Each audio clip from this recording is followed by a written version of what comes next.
Okay guys, so I got this Motion solar street light, as you can see, a few months ago. It's by, I don't know if this will come in,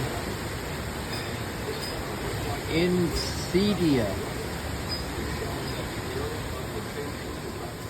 It's been a really good solar light. I really like this solar light. I would totally recommend this brand of solar light because we are in if you're listening to me in inland Charlotte County, tornado and hurricane my wife, my one-year-old little boy, force winds.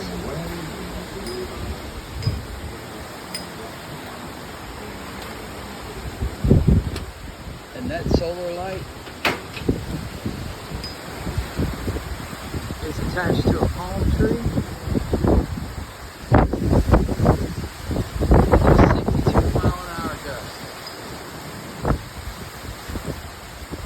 That thing is holding strong and doing its job.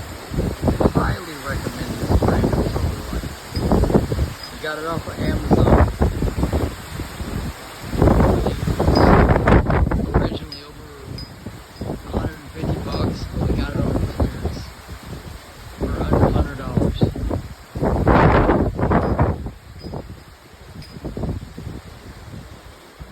And it's just bouncing around every time the wind blows. Ain't going nowhere. It's anchored down with 4 2-inch bolts.